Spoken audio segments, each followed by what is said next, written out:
Korean Mafia boss Daewon's command. "Where are you going dressed like that?" stopped Ugandan maid Stella 3 steps from his mansion door. And suddenly, the man who'd ignored her for 6 months was crowding her space, with eyes that devoured the red silk clinging to her brown skin, accusing her of wearing a dress cut too low, demanding she take it off and cancel her plans like he had some right to control her body. What this broke immigrant doesn't know is that the dangerous boss has been obsessed with her since day one, noticing when she bends over, listening when she sings through walls, fantasizing about claiming what he's been denying himself. And now, his possessive confession and bruising touch will trap her between the job that sends money home to Uganda and a love affair that will make his psychotic ex-fiance manufacture evidence of cheating. His traditional Korean mother threaten deportation, and his entire criminal family turn against the maid who made their untouchable boss finally vulnerable. The silk of the red dress whispered against Stella's brown skin as she checked herself one last time in the small mirror of her bedroom. After 6 months of cleaning marble floors and dusting expensive vases in this Baltimore mansion, tonight she was going out. Tonight she would feel like herself again, not just the invisible maid from Uganda who scrubbed toilets for a living. She grabbed her purse and headed down the grand staircase, her heels clicking against the marble. The house was supposed to be empty. Mr. Park had meetings on Friday nights. That's what she'd been told. "Stop!" The voice froze her 3 steps from the front door. Deep, commanding, with just a hint of an accent that made her stomach flip every single time she heard it. Stella turned slowly. Daewon Park stood at the entrance to his office, filling the doorway with his tall frame. His black suit was perfectly tailored, his dark hair styled back from his sharp features. But it was his eyes that caught her, those eyes that usually barely glanced her way when she brought his morning coffee. Right now, they were burning into her like hot coals. "Where are you going dressed like that?" Heat rushed to Stella's cheeks. The way he said it, like he had some right to know, like she belonged to him. "It's my night off, Mr. Park. I'm meeting friends." Friends. He moved toward her, each step deliberate and slow. "What friends? The ones who told you to wear a dress cut that low?" Stella's hand flew to her neckline. The dress wasn't even that revealing. She'd seen the women who visited this house wearing far less. "That's none of your business." "Everything in my house is my business." He was close now, close enough that she could smell his cologne, something expensive and clean that made her head spin. "I asked you a question. Where are you going?" "Dancing. There's a club downtown that plays Afrobeat music, and I haven't been out in months, and I don't need your permission." The words tumbled out faster than she intended. "You're my employer, not my father." Something flashed in his eyes. Anger? No, something else. Something dangerous. "Take it off." "Excuse me." Stella's heart hammered against her ribs. "The dress. Take it off. You're not going anywhere. You can't tell me what to do on my own time." But even as she protested, her body betrayed her. Her skin was tingling where his gaze touched. "This is crazy. You never even look at me during the day. I'm just the maid who brings your tea and washes your sheets. You think I don't look at you?" His voice dropped lower, more intimate. "You think I don't notice when you bend over to pick up something you dropped? When you reach for the high shelves and your shirt rides up? You think I don't hear you humming those songs while you clean?" Stella's breath caught. "Then why did you never say anything?" "Because you work for me. Because it's wrong. Because I've been trying to be a good man." He reached out and his fingers barely brushed her bare shoulder, but it felt like lightning. "But seeing you like this, knowing you're going to let other men look at you, touch you, dance with you, I can't be good anymore. Mr. Park. Daewon, say my name. This is insane. You're my boss. I need this job. I send money home to my family in Kampala every month. I'll double your salary, triple it. Just don't leave this house tonight." His thumb traced along her collarbone, and Stella thought her knees might give out. "Don't go let some stranger put his hands on what I've been dreaming about for 6 months." "You've been dreaming about me?" The question came out as a whisper.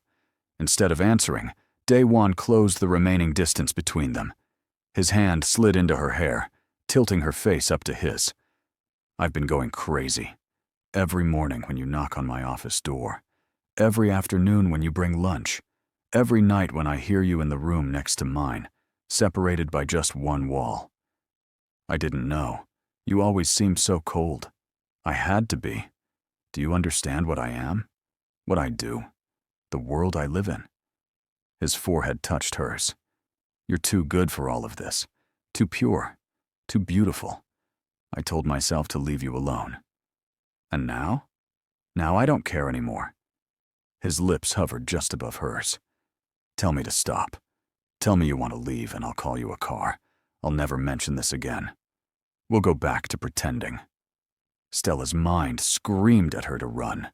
This was her boss, a dangerous man, a man whose business associates looked like they could kill someone without blinking. Her visa was temporary. Her job was everything. This could destroy her whole life. But her body had different ideas. Her hands were already on his chest, feeling his heart pound as hard as hers. "I wore the dress for you," she admitted. "I hoped you would finally see me. Really see me." The confession broke whatever control he'd been holding on to. His mouth crashed down on hers, hungry and demanding. Stella gasped, and he took advantage, deepening the kiss until she forgot her own name. His hand spanned her waist, pulling her flush against him. She could feel every hard plane of his body through the thin silk of her dress. "This is wrong," she managed between kisses. "So wrong." "I know." He kissed down her neck, finding spots that made her moan. "We'll stop. Just one more minute." But minutes turned into more. He backed her against the staircase railing, his body caging hers in. Stella's fingers fumbled with his tie, loosening it, needing to feel his skin. When her hand slid under his shirt, he growled low in his throat.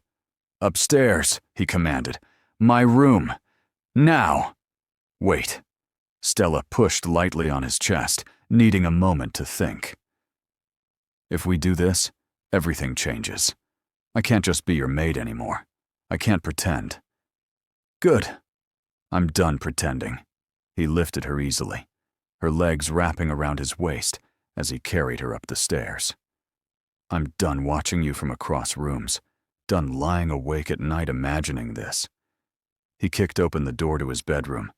Stella had cleaned this room 100 times, but she'd never been in it like this. As someone wanted, desired. He set her down on the massive bed, and for a moment just looked at her, sprawled across his black silk sheets in her red dress. "You're so beautiful," he said, his voice rough with need. "So perfect. Tell me you want this too. Tell me I'm not alone in this madness." "You're not alone." Stella sat up, reaching for him. "I've wanted you since my first week here. When you helped me when I spilled tea all over your office, and you just laughed instead of firing me. I've been yours since then. I just didn't know you felt the same." That was all the permission he needed. He joined her on the bed, his hands everywhere at once. Learning her, claiming her. The red dress ended up on the floor, along with his suit. Skin against skin, they explored each other with the desperation of two people who'd been starving. "Tell me if I'm too rough," he whispered against her ear. "Tell me if you want me to slow down." "Don't slow down." Stella arched into his touch. "Don't stop." And he didn't. They came together in a rush of heat and need, months of tension exploding between them. Stella had never felt anything like it. He was demanding, but attentive, taking what he wanted while making sure she was right there with him. When she cried out his name, He kissed her deep, swallowing the sound. Afterward, they lay tangled in his sheets, breathing hard. The reality of what they'd just done started creeping in. Stella felt his body tense beside her. "What happens now?" she asked quietly. Daewon rolled to face her, his hand cupping her cheek. "Now everything is different. I meant what I said. I can't go back to before. I can't watch you clean my house and pretend I don't want to keep you in my bed. People will talk. Your family, your business partners. Let them talk." He kissed her softly this time, tender instead of desperate. "I'm the Park family's oldest son. I run operations in 3 states. I'm not afraid of gossip. But I'm just... Don't." His finger pressed against her lips. "Don't say you're just anything. You're the woman who makes me laugh when I'm stressed, who leaves little notes in Korean on my desk, even though your handwriting is terrible, who sings in Luganda while folding laundry. You're everything." Stella felt tears sting her eyes. "This is crazy. We barely know each other. Then we'll learn. Stay with me tonight. Tomorrow we'll figure out the rest." She knew she should leave, should go back to her small room and pretend this never happened. But when he pulled her close, her head on his chest, his heartbeat steady in her ear, she couldn't make herself move. "Just tonight," she whispered. But they both knew it was a lie. This wasn't just one night. This was the beginning of something that would either save them both or destroy everything they'd ever known. And neither of them had the strength to walk away now. 3 months had passed since the night of the red dress, and Stella's life had become a beautiful secret. During the day, she moved through the mansion with her cleaning supplies, playing her role perfectly. At night, she slipped into Daewon's arms and discovered what it meant to be cherished. "You're getting better at sneaking," Daewon teased one evening, pulling her into his office after dinner. "Nobody even saw you come in here. Your sister almost caught me yesterday." Stella perched on the edge of his desk while he locked the door behind them. "Hijin was in the hallway when I was leaving your room at sunrise. I had to pretend I was starting work early. Hijin suspects something. She keeps asking me why I'm smiling so much." He moved between her legs, his hands settling on her thighs. "Apparently, I've been insufferable lately. Too happy. Is that a bad thing? In my world, yes. Happy men get careless. They make mistakes." His lips found that spot below her ear that made her shiver. "But I can't help it. You've ruined me for misery." Stella laughed, the sound getting cut off when he kissed her. These stolen moments were becoming her favorite part of each day. Sometimes they talked for hours, sharing stories about their different lives.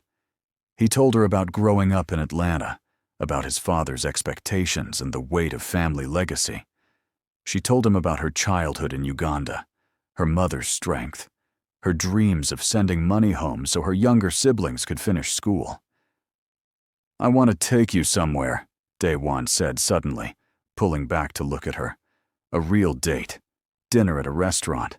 Maybe dancing, since you never got that night out." "That's too risky. What if someone sees us? What if they tell your mother?" His jaw tightened at the mention of Mrs. Park. "I don't care what my mother thinks." "Yes, you do. And you should. She's your family. You're becoming my family." He framed her, face with his hands. "These past 3 months have been the best of my life. I wake up excited instead of dreading the day. I find excuses to come home early just to see you. Last week, Sung-min asked if I was sick because I've been too distracted to focus in meetings. Your right-hand man scares me," Stella admitted. "The way he looks at people, like he's calculating how to hurt them. Sung-min is loyal. He's been with me for 10 years. I trust him with my life. But would you trust him with me? With us?" The question hung in the air. Before Daewon could answer, his phone buzzed. He glanced at it and cursed in Korean. My mother. She's coming to Baltimore next week. She wants to stay here for a few days. Stella's stomach dropped. Here? In this house? Don't worry. You'll just be the maid to her. She won't suspect anything. But Stella did worry. All through the following week, anxiety gnawed at her. She deep-cleaned every room twice, wanting everything perfect. When Mrs. Park's car pulled up on Monday afternoon, Stella was wearing her most modest uniform, her hair pulled back severely. You must be the maid. Mrs. Park's voice was cold as she swept through the front door. She was elegant and intimidating, wearing a cream suit that probably cost more than Stella made in a year. My son mentioned he'd hired help. From Africa, he said. Yes, ma'am. I'm Stella. From Uganda. How quaint. Mrs. Park didn't even look at her properly. Bring my bags to the guest room, and I'll have tea in the sitting room. Green tea, not that herbal nonsense. Of course, ma'am. For 3 days, Stella played her role perfectly. She served meals, cleaned rooms, and stayed invisible. Mrs. Park treated her like furniture, which somehow hurt more than outright rudeness. At night, Daiwan would sneak to her room instead of risk her going to his with his mother down the hall. I hate this, he whispered against her skin one night. I hate watching her dismiss you like you're nothing. It's fine. It's what I am to her. Just the hired help. No. He kissed her fiercely. You're everything to me. And soon I'm going to tell her. Tell everyone. Don't. Not yet. Please. Stella could feel how complicated this was becoming. Let's just keep our secret a little longer. But secrets had a way of coming out. On Mrs. Park's last morning in Baltimore, Stella was bringing fresh towels to the guest room when she overheard Daewon and his mother talking in his office. You need to marry Yumi, Mrs. Park was saying. Her family's business would strengthen our position in Philadelphia. It's a good match. I'm not marrying Yumi. We broke up 2 years ago for a reason. Because you were young and foolish. Now you're older. Wiser. The Park family needs this alliance. Stella's hands trembled on the towels. She shouldn't be listening, but her feet wouldn't move. I'm seeing someone, Daewon said, and Stella's heart stopped. Someone who makes me happy. Who? That businesswoman. From New York? The lawyer? No. Someone you've met, actually. Please don't tell her, Stella thought desperately. Not like this. It's complicated. I'll explain everything when the time is right. Mrs. Park's laugh was sharp. Complicated usually means inappropriate. Don't be foolish, Daewon.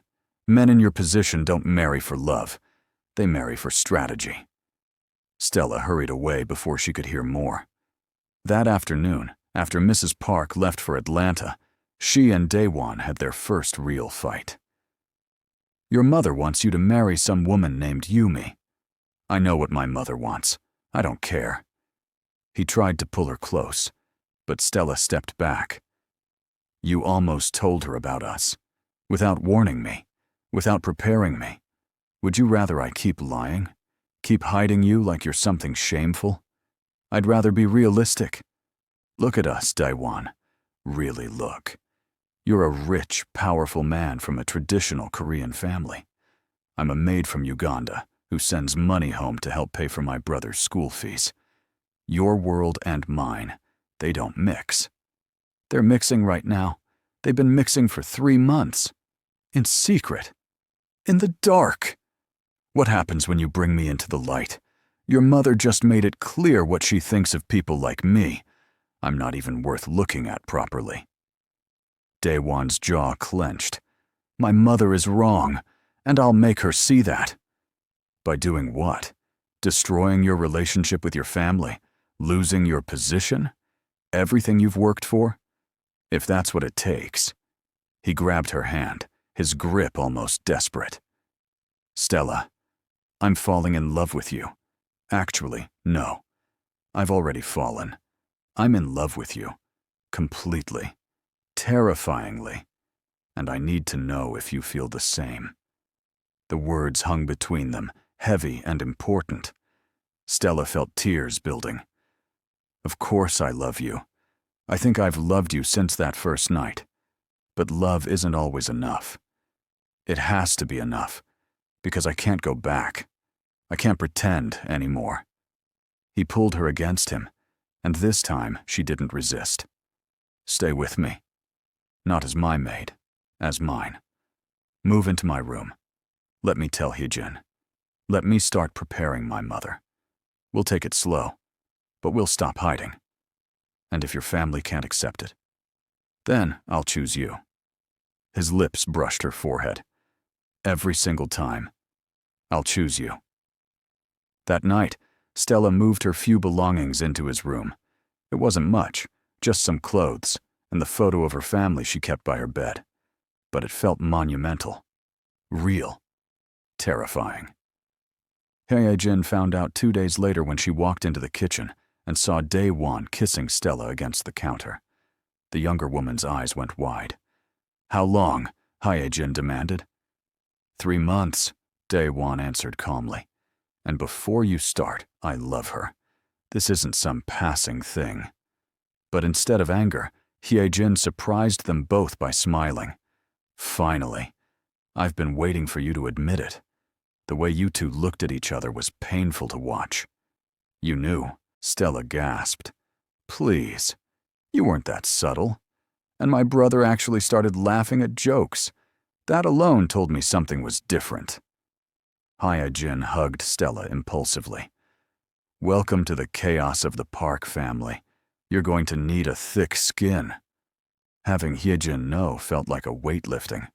She became their ally, covering for them when needed, making jokes that eased the tension. But she also warned them. "Mother is already suspicious. She called me yesterday asking if Daewon seemed different. And Yumi has been texting me, asking about coming to visit." "Yumi can stay in Philadelphia," Daewon said firmly. But fate had other plans.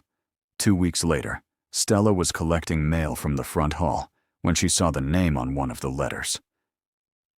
Yumi Chen, return address Philadelphia. Her hand shook as she brought it to Daewon's office. "She's coming," he said after reading it, his face dark. "Next month. She wants to talk about rekindling things. Maybe you should see her, explain that you've moved on." "I've moved on to you." He stood and pulled Stella into his arms. "Let her come. Let her see that I'm taken, that I'm happy, that no arranged marriage could ever compare to what we have." But Stella couldn't shake the feeling that a storm was coming. That night, wrapped in Daewon's arms after making love, she stared at the ceiling and wondered if their happiness was borrowed time, if love really could conquer all the obstacles stacked against them. His fingers traced lazy patterns on her bare shoulder, and she turned to look at him. "Promise me something," she whispered. "Anything. Promise that whatever happens, we'll face it together. No more secrets, no more hiding. If this falls apart, we fall together." He kissed her softly, then deeper. "We're not falling apart. We're just beginning. And yes, I promise. Together. Always." But neither of them knew that in Philadelphia, Yumi was already packing her bags, or that Sung Min had started asking questions about why his boss was distracted, or that Mrs. Park had hired someone to investigate what was really going on in Baltimore. The secret they'd tried so hard to protect was about to explode into the open, and nothing would ever be the same again. The BMW pulled up to the mansion on a Tuesday afternoon, sleek and black and expensive. Stella was dusting the library when she heard the doorbell echo through the house. She'd learned to sense trouble, and everything about this moment felt wrong. When she opened the door, the woman standing there looked like she'd stepped out of a fashion magazine. Perfectly styled black hair, designer clothes that hugged her slim figure. heels that added 3 inches to her height. Her makeup was flawless, her smile sharp. "You must be the help," the woman said, breezing past Stella without waiting for an invitation. "I'm Yumi Chen. Where's Daiwan?" Stella's stomach clenched. This was the ex. The woman Mrs. Park wanted her son to marry. Up close, she was even more intimidating than Stella had imagined. "Mr. Park is in a meeting. He wasn't expecting anyone." "Oh, I like surprising him." Yumi's eyes swept over Stella, dismissive and cold. "Bring my bags in from the car, would you? I'll be staying a few days." "I'm sorry, but Yumi?" Daewon's voice cut through the tension. He stood at the top of the stairs, his face unreadable. "What are you doing here?" "Darling." Yumi's whole demeanor changed, becoming softer, sweeter. "I wrote that I was coming. Didn't you get my letter?" "I got it. I also sent a response saying now wasn't a good time." "When is it ever a good time with you?" She laughed, the sound practiced and perfect. "I took a chance. Besides, we have so much to discuss. Business things, family things." Her eyes flicked to Stella. "Private things." Stella felt herself becoming invisible again, just the maid standing awkwardly by the door.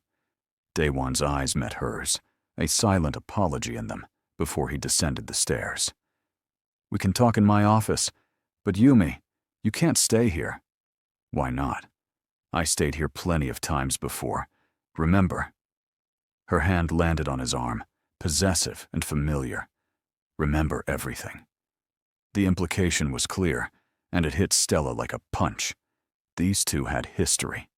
Real history. They'd shared this house, his bed, his life. She was the outsider here, not Yumi. "Things are different now," Daewon said, gently removing Yumi's hand. "I'll call you a car to the Four Seasons. We can meet for lunch tomorrow and talk." "Different how?" Yumi's eyes narrowed. "Daewon, your mother told me you've been acting strange, distant. She's worried about you. My mother needs to stop meddling. She loves you. We both do." Yumi moved closer, her voice dropping to something intimate. "I made a mistake leaving 2 years ago. I chose business over us. But I'm ready now. Ready to be what you need. What your family needs." Stella couldn't watch anymore. She turned and headed toward the kitchen, her vision blurring with tears she refused to let fall. Behind her, she heard Daewon say something sharp, heard Yumi's protest. But it didn't matter. The ex was here, beautiful and sophisticated, and from the right world. Everything Stella wasn't. She was scrubbing the kitchen counter viciously when Hijin found her 20 minutes later. "That woman is a snake," Hijin announced. "I came down and saw her trying to kiss my brother. He pushed her away, told her firmly that he's with someone else. She did not take it well." "Did he tell her about me?" "Not specifically, but she knows something is up. She kept asking who it was, if it was serious." Hijin touched Stella's shoulder. "Hey, you okay?" "She's perfect for him. You know it. Your mother knows it. Everyone knows it except him. Perfect on paper, maybe. But she doesn't make him happy. You do." The kitchen door swung open, and Yumi walked in. Daewon right behind her, looking frustrated. Yumi's eyes landed on Stella, and something flickered across her face. Suspicion? Recognition? Then her expression smoothed into polite disinterest. "I'm staying after all," Yumi announced. "Daewon was kind enough to insist. Wasn't that sweet of him?" "I said you could stay one night," Daewon corrected, his voice tight. "Then you're going to a hotel." "One night is all I need." Yumi's smile was predatory. "Now, which room will I be in? Not the guest room, I hope.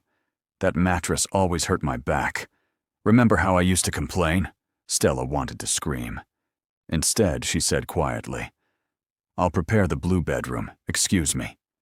She fled before anyone could respond, climbing the back stairs to the second floor. The blue bedroom was at the opposite end of the hall from Daewon's master suite. She threw herself into making it perfect, needing the physical work to calm her racing thoughts. "She's trying to get a reaction from you." Stella jumped. Daewon stood in the doorway, having followed her up. "It's working. I don't want her here. I told her no. She showed up anyway, then made a scene about how she'd already checked out of her Philadelphia apartment, how she'd driven all this way." He scrubbed his hand over his face. "I'm handling this badly. You're being kind. It's one of the things I love about you." Stella smoothed the bedspread unnecessarily. "She's very beautiful. She's my past. You're my future." "Am I?" The words burst out before she could stop them. "Because from where I'm standing, I'm still just the maid making up a bedroom for your ex-girlfriend." Daewon closed the distance between them, gripping her arms. "You are everything. Do you hear me? Everything. And tonight, after she goes to sleep, you're coming to my room like always. We're not hiding anymore. We're not changing our routine because she's here." But they did change. That night, Stella stayed in her old room, unable to bring herself to walk past the blue bedroom where Yumi slept. She lay awake, staring at the ceiling, torturing herself with images of Daewon and Yumi together. Had he loved her? Had they made love in his bed? Had he whispered the same words to her that he now whispered to Stella? Around 2 in the morning, her door opened softly. Daewon slipped in, still dressed in his clothes from dinner. "I knew you wouldn't come to me, so I came to you. She's right down the hall. I don't care if she's in the next room. I need you." He climbed into her small bed, pulling her against him. "I couldn't sleep, couldn't breathe. I kept thinking you were doubting us. I am doubting us. Doubting me." Stella pressed her face into his chest. "She fits your world. I don't. You fit my heart. That's all that matters." They made love quietly, desperately, trying to reassure each other that this was real, that what they had was stronger than any ex or family pressure or doubt. Afterward, tangled together in her narrow bed, Daewon whispered plans, how he'd send Yumi away tomorrow, how he'd call his mother and tell her everything, how they'd face the world together. But morning brought new problems. Stella was making breakfast when Yumi appeared, wearing a silk robe that barely covered her. She poured herself coffee and leaned against the counter, studying Stella with sharp eyes. "You're sleeping with him," Yumi said suddenly. "Don't deny it. I can see it all over your face." Stella's hands froze on the pan. "I don't know what you mean." "Please. I've known Daewon for 6 years. I know what he looks like when he's getting some. And last night at dinner, the way he kept glancing toward the kitchen." She laughed without humor. "It's you, the maid. Oh, this is rich. You should talk to Mr. Park if you have questions. I'm talking to you." Yumi moved closer, her voice dropping to something dangerous. "Listen carefully. I don't know what game you're playing, but it ends now. Daewon is going through a phase, a rebellion against his mother, against expectations. You're convenient, exotic, a fun little secret. That's not true, isn't it? Tell me, has he introduced you to anyone important? Has he taken you out in public? Or does he just keep you here, in his house, in his bed, where no one can see?" Each word was a knife, cutting deep because they held truth. Stella lifted her chin. "He loves me. He loved me too. For 3 years. We were engaged. Did he mention that? I have the ring to prove it." Yumi held up her hand, showing off a diamond that caught the morning light. "I still wear it sometimes, a reminder of what we had, what we'll have again. He told me about you, about how you left. I left to build my empire. Now I'm back to claim what's mine." Yumi set down her coffee cup, her smile cold. "You seem sweet, naive, so let me give you some advice.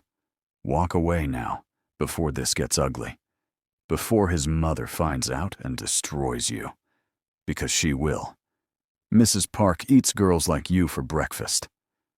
Good morning. Daewon's voice cut through the kitchen like ice. He stood in the doorway, still in his workout clothes, and the look on his face was terrifying. Yumi, pack your things. You're leaving. Now. I was just having a chat with your maid. Her name is Stella, and she's not just my maid. She's my girlfriend, the woman I love, and you will treat her with respect, or get out of my house immediately. Yumi's mask cracked, showing real anger underneath. Your girlfriend? You're dating the help?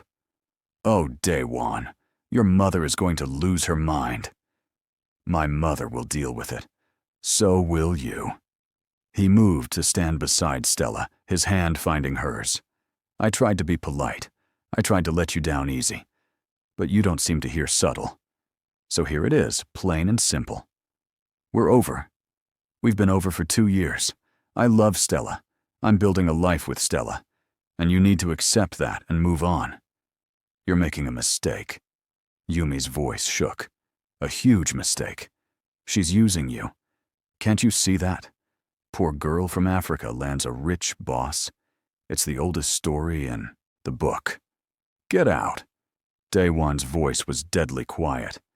Get out of my house before I have Sungmin escort you out. I'll tell your mother. I'll tell everyone. Tell them. I don't care anymore. Yumi looked between them, her perfect composure finally shattering. You'll regret this, both of you. You have no idea what you're starting. She stormed out of the kitchen, and they heard her footsteps pounding up the stairs. Stella's whole body was shaking. Daewon pulled her into his arms, holding her tight. She knows, Stella whispered. She's going to tell everyone, your mother, your business partners, everyone. Good. Let her. I'm done hiding you. He kissed the top of her head. I'm done with all of it. We're going public, Stella, starting today. I'm scared. Me too. But we'll be scared together. Upstairs, they heard Yumi slamming drawers, throwing things. Within 30 minutes, she appeared with her bags, her makeup perfect again, her armor back in place. This isn't over, she said from the doorway. You're going to wake up one day and realize what you gave up, what you lost, and I won't be waiting. After she left, the house felt quiet. Too quiet. Stella couldn't shake the feeling that this was just the beginning, that Yumi's threat wasn't empty, that somewhere in Philadelphia, plans were already forming. Revenge was brewing. That night, Daewon made love to her with an intensity that felt like claiming, like branding, like he was trying to erase any doubt Yumi had planted. And for those few hours, wrapped in his arms, Stella let herself believe that love really could conquer everything, that they really could survive what was coming. But in the darkness, as Daewon slept beside her, she stared at the ceiling and prayed. Prayed that they were strong enough.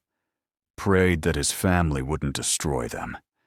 Prayed that she hadn't just made the biggest mistake of her life by falling in love with a man whose world would never fully accept her. Tomorrow, they would tell Sungmin.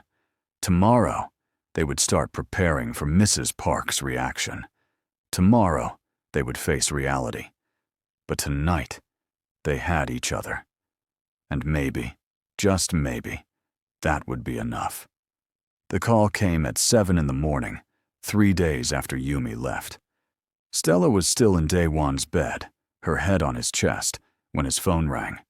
He glanced at the screen, and his whole body tensed. My mother, he said, sitting up. She knows. How can you tell? She never calls this early unless she's angry. He answered it, switching to Korean. Stella didn't understand the words, but she understood the tone. Sharp, demanding, furious. Daewon's responses grew shorter, harder. Finally, he said something that sounded final and hung up. She's coming here. Today. She'll be here by noon. Stella's stomach dropped. Yumi told her. Yumi told everyone. My mother, my uncles, half of our business associates in Atlanta. She sent photos, apparently, of us. Someone must have been watching the house, taking pictures through windows. His jaw clenched. My mother is bringing my uncle. This is going to be bad. They had 4 hours to prepare, but no amount of preparation could have readied Stella for the hurricane that was Mrs. Park in a rage. She swept into the house like a storm, her brother beside her. Uncle Jinho was even more intimidating than Mrs. Park, tall and severe, with cold eyes that missed nothing. Where is she? Mrs. Park demanded the moment she saw Daewon. Where is this woman you've disgraced our family with? I'm right here. Stella stepped out from the sitting room, her heart pounding but her spine straight. She dressed carefully in a simple dress, nothing flashy, hoping to show respect. But Mrs. Park's face when she saw her was pure horror. You? Mrs. Park looked at Daewon like he'd lost his mind. The maid? You're sleeping with the maid? Her name is Stella. And yes, I love her. We're together.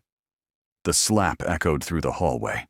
Mrs. Park had moved so fast Stella hadn't even seen it coming. Daewon's head snapped to the side, a red mark blooming on his cheek. How dare you, Mrs. Park hissed. How dare you throw away everything our family has built for some woman who cleans toilets for a living? Mother, Hijin appeared on the stairs. You can't just... Be quiet. This doesn't concern you. It concerns all of us, Uncle Jinho said, his voice calmer but no less dangerous. Daewon, I understand young men have needs, but to actually pursue a relationship with hired help, to let it become public, do you understand what this does to our family's reputation? I understand that I'm happy for the first time in years, Daewon said, his voice hard despite the red mark on his face. I understand that Stella makes me a better man, and I understand that if you can't accept that, then we have nothing more to discuss. Mrs. Park turned to Stella, her eyes full of venom. You. What did you do to my son? What tricks did you use? I didn't do anything except fall in love with him. Love. Mrs. Park spat the word like poison. You expect me to believe this is love? You're a poor immigrant who saw an opportunity and took it. You're using my son for money, for status, for a green card. That's not true. Stella felt her own anger rising. I have my own work visa. I earn my own money. I don't want anything from Daewon except his heart. How noble. The sarcasm dripped from Mrs. Park's words. Tell me, what happens when the novelty wears off? When my son realizes he's tied himself to someone who will never fit in his world? Someone who will embarrass him at business dinners, who doesn't understand our culture, who— Stop! Daewon stepped between them. Mother, I love you, but if you say one more cruel word to Stella, you can leave my house and not come back. Your house? Mrs. Park laughed bitterly. This house was bought with Park family money. Money that comes from businesses built over generations. And you're willing to throw all of that away for her? If I have to? Yes. The silence that followed was deafening. Uncle Jinho sighed heavily. Daewon, be reasonable. We're not saying never see her again. Have your fun. But marriage? Children? Making her part of the family? That's impossible. Why? Hijin demanded. Because she's not Korean? Because she worked as a maid? That's so old-fashioned. You're too young to understand, Mrs. Park snapped. This is about legacy, about family, about— The doorbell interrupted her. Sung Min appeared in the hallway. Boss, there's a problem. Some of our partners in Richmond are pulling out of the port deal. They're saying they can't work with someone whose personal life is so unstable. Daewon's expression darkened. What? It's not just them. I've had 3 calls this morning. People are talking. About you, And her. Sungmin's eyes flicked to Stella, and for the first time, she saw what looked like anger there. It's affecting business. You see, Mrs. Park seized on this. You're already losing respect, losing deals. How long before everything crumbles? How long before you have nothing left to offer her but ruins? That's not fair, Stella whispered. Daewon, I never wanted to hurt your business. I never wanted any of this. This isn't your fault. But even as he said it, Stella could see the worry in his eyes. His empire was cracking, and it was because of her. Over the next week, things got worse. More partners backed out of deals. Shipments were delayed. Meetings were canceled. Mrs. Park stayed in Baltimore, a constant presence, wearing Daewon down with arguments and guilt. She never spoke to Stella directly again, just looked through her like she didn't exist. Stella tried to make herself smaller, quieter. She stayed in her old room most nights, not wanting to cause more problems. But that just seemed to make Daewon more determined. He became defiant, publicly claiming her, touching her in front of his mother, making his stance clear. You're making it worse, Stella told him one night when they finally had privacy. Every time you defend me, she gets angrier. The business problems get bigger. I won't apologize for loving you. I'm not asking you to apologize. I'm asking you to be smart. She cupped his face, seeing the exhaustion there. You haven't slept in days. You're fighting with everyone. This is destroying you. Losing you would destroy me more. But the universe wasn't done testing them. The real betrayal came from an unexpected source. Stella was in the garden one afternoon when she overheard Sungmin on his phone. He didn't know she was there, hidden behind the hedges. Yes, I sent you the financial reports, Sungmin was saying. The ones he didn't want shared. Yes, to that email address. I know what I'm doing. He's compromised right now. Distracted. This is the perfect time to make our move. Stella's blood ran cold. Sungmin, the man Daewon trusted with everything, was betraying him. She waited until he left, then ran to find Daewon. He was in his office with Uncle Jin-ho and Mrs. Park, all of them looking at documents. We need to talk, she said breathlessly. Alone. Now. We're in the middle of... It's about Sungmin. He's betraying you. The room went still. Mrs. Park's expression turned calculating. More accusations. More drama. This is exactly what I'm talking about. She's paranoid, causing problems between you and your men. I heard him on the phone. He was sending financial reports to someone, saying this was the perfect time to make a move because you're distracted. Daewon stood. What exactly did you hear? Stella repeated the conversation word for word. She watched Daewon's face change, saw the moment he started believing her. Uncle Jin-ho pulled out his phone, made a call, asked questions. 10 minutes later, he had confirmation. She's right. Sungmin has been communicating with the Choi family. They're planning to undercut us on the Seattle deal. They had inside information about our bids. Sungmin.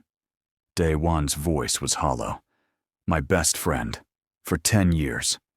This is her fault, Mrs. Park said, pointing at Stella. He's been loyal for a decade, but the moment you bring her into your life, he turns traitor. Don't you see? Everything is falling apart because of her. Mother, that makes no sense. Doesn't it? She's a distraction. A weakness. Your enemies see it. Your allies see it. Everyone sees it except you. The fight that followed was explosive. Accusations flew. Daewon confronted Sungmin, who didn't even deny it. You chose a maid over your family, Sungmin said coldly. You became weak. Someone had to protect the real interests of this organization. Sungmin was arrested. The Seattle deal fell through anyway. 2 more partners pulled out of projects. Mrs. Park's campaign against Stella intensified. She brought other family members to the house, all of them united in their disapproval. They looked at Stella like she was garbage, whispered when she walked by, made her feel like an intruder in her own home. Hijin tried to help, tried to be a buffer, but even she was getting worn down by the constant pressure.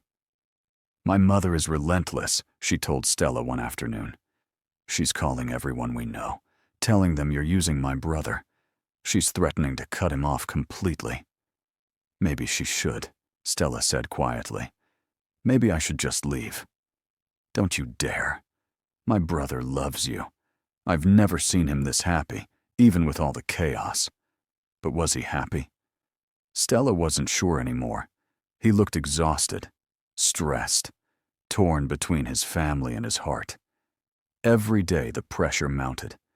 Every day Mrs. Park found new ways to make Stella feel unwelcome, unwanted, wrong. The breaking point came 2 weeks later. Stella was in the kitchen when she overheard Mrs. Park talking to Uncle Jin Ho in the dining room. "We need to offer her money," Mrs. Park was saying, "enough to make her leave. Everyone has a price." "And if she refuses? Then we make her life so miserable she has no choice. We freeze Daewon's accounts, cut him off from the business, force him to choose between his inheritance and his plaything. That could backfire. He might choose her. Then he'll have nothing. No money, no power, no future. Let's see how much she loves him when he's broke and useless." Stella felt sick. They were planning to destroy Daewon's entire life to get rid of her. And the worst part? She knew it would work, not because Daewon would leave her for money, but because watching him lose everything because of her would break her heart. That night, while Daewon was dealing with another business crisis, Stella packed her bags. Just one suitcase, just enough to disappear. She left a note on his pillow, tears streaming down her face as she wrote, "I love you. That's why I have to go. Your family will destroy you if I stay. They'll take everything. And I can't watch that happen. I can't be the reason you lose your world. Maybe someday, when things are calmer, we can try again. But right now, the best thing I can do for you is leave. I'm sorry. I'm so sorry. Please don't look for me. Please just let me go. Love always, Stella." She called a taxi, slipping out through the back door. The last thing she saw was the mansion lit up against the night sky, all her dreams contained in one building that had never really been her home. As the taxi pulled away, Stella pressed her hand against the window and whispered goodbye to the life she'd almost had, to the man who'd made her believe in love, to the future that was never meant to be hers. Behind her, in that big house full of anger and betrayal and broken dreams, Daewon would find her note in a few hours. He would read it, and both their worlds would shatter completely. Stella stared at the peeling paint on the ceiling of her cousin's apartment in Houston, counting the cracks for the 100th time. 3 weeks had passed since she'd left Baltimore. 3 weeks of silence. 3 weeks of dying inside. "You need to eat something," Naledi said from the doorway. Her cousin was 5 years older, a nurse who worked double shifts and still made time to worry about Stella. "You're getting too thin." "I'm not hungry." "You haven't been hungry for 3 weeks. This isn't healthy." Naledi sat on the edge of the bed. "Have you at least checked your phone? Maybe he's tried to call." Stella had thrown her phone away the night she left, bought a new one with a new number that only Naledi had. She couldn't risk hearing Daewon's voice, couldn't risk him convincing her to come back. "It doesn't matter. I made my choice. A choice you're clearly regretting." "Regretting doesn't change anything. His family was destroying him because of me. His business was falling apart. He was losing everything." Stella's voice cracked. "How could I stay and watch that happen? So instead, you're here, wasting away in my spare room, crying yourself to sleep every night. That's better?" It wasn't better. Nothing about this was better. Stella had found work at a hotel downtown, cleaning rooms just like she'd cleaned Daewon's mansion. Except now every room reminded her of him. Every bed she made felt like the one they'd shared. Every mirror reflected back a woman who'd left her heart in Baltimore. The job paid enough for basics, and she was saving to get her own place. But money felt meaningless when everything else was gone. She moved through her days like a ghost, present, but not really there. Her coworkers tried to be friendly, but she couldn't connect, couldn't laugh at their jokes or care about their gossip. At night, alone in the dark, she let herself remember. The way Daewon's eyes had softened when he looked at her, the sound of his laugh when she made a joke, the feeling of his hands learning her body, the whispered promises about their future. All of it felt like a dream now, something that had happened to someone else. "You should at least let him know you're okay," Naledi pressed. "The man probably thinks you're dead." "He's better off thinking I disappeared. Cleaner that way. No messy goodbyes or promises we can't keep." But Stella wondered constantly what he was doing. Had he fixed things with his family? Had the business recovered? Was he relieved she was gone, even if he'd never admit it? Or was he hurting like she was, walking around with a hole in his chest? 4 weeks after leaving, the nausea started. At first, Stella blamed it on stress and poor eating. But when it continued for 3 days straight, especially in the mornings, a terrible suspicion crept in. She bought a pregnancy test on her way home from work, her hands shaking so badly she almost dropped it. 2 pink lines. Pregnant. Stella slid down the bathroom wall, the test clutched in her hand. She was going to have Daewon's baby, a piece of him growing inside her. The timing made sense. Their last night together before everything fell apart, when they'd made love like they were trying to memorize each other. "Oh God," she whispered to the empty bathroom. "Oh God, what do I do?" Naledi found her there an hour later, still sitting on the floor. Her cousin took one look at the test and wrapped Stella in her arms. Okay, we'll figure this out. You have options. Whatever you decide, I'm here." "I can't tell him." Stella's voice was firm despite her tears. "He's finally free of me. Free to fix his life, to make his family happy, to save his business. I can't trap him with a baby." "That's not trapping. That's his child. He has a right to know." "Does he? When knowing would destroy everything he's worked to rebuild?" Stella pressed her hand to her still flat stomach. "I left so he could have his life back. Telling him about this would just drag him back into the mess." "You're not a mess. You're a woman he loves who's carrying his baby." But Stella couldn't see it that way. All she could see was more complications, more reasons for Mrs. Park to hate her, more ammunition for his family to use against them. A baby would make everything 10 times worse. Over the next week, she tried to convince herself she was doing the right thing. She started taking prenatal vitamins, made a doctor's appointment, looked at her budget and figured out how to afford childcare. She would do this alone. Lots of women raised babies alone. She was strong. She would manage. But at night, lying in bed with her hand on her stomach, she felt overwhelmingly sad. This baby would never know its father, would never feel his strong arms or hear his laugh, would never see the way his eyes crinkled when he smiled or know the gentleness hidden under his tough exterior. Meanwhile, in Baltimore, Daewon was falling apart. After finding Stella's note, he'd torn the city apart looking for her. He'd called every number in her phone, visited every place she'd mentioned. Nothing. She'd vanished like smoke. His mother thought he should be relieved. "She made the choice for you," Mrs. Park said. "Let it go. Move on. Find someone appropriate." But Daewon couldn't move on.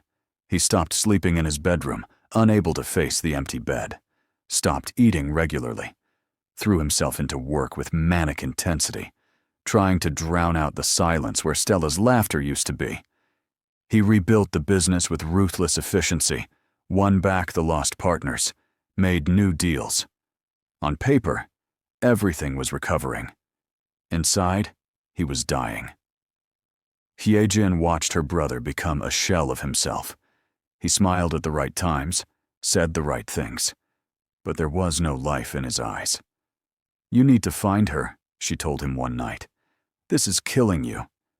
She doesn't want to be found. She made that clear. She was scared, overwhelmed. But she loves you. I know she does. Love wasn't enough. Daewon's voice was hollow.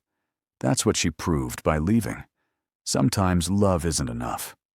8 weeks after Stella left, Daewon was in his office late one night when Yumi showed up. She'd been trying to contact him for weeks, and he'd ignored every message.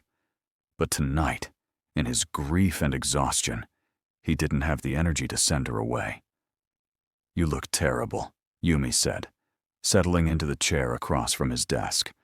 She'd toned down her appearance, dressed simply, her makeup subtle, playing the concerned friend instead of the spurned lover. "What do you want, Yumi?" "To help. I heard about your maid leaving. I'm sorry that happened." "Don't." His voice was sharp. "Don't pretend you're sorry. You did everything you could to make it happen." "I did," she admitted. "And I was wrong. I see that now. I was jealous and petty, and I hurt you. I hurt both of you." She leaned forward. "But Daewon, she's gone. And you're here, destroying yourself over someone who chose to leave. At some point, you have to accept that and move forward." "I don't want to move forward. I want her back." "What if you can't have her back? What if she's really gone? Are you going to waste the rest of your life mourning what you lost?" Yumi's voice softened. "I'm not saying fall back in love with me. I know that ship has sailed. But let me help you.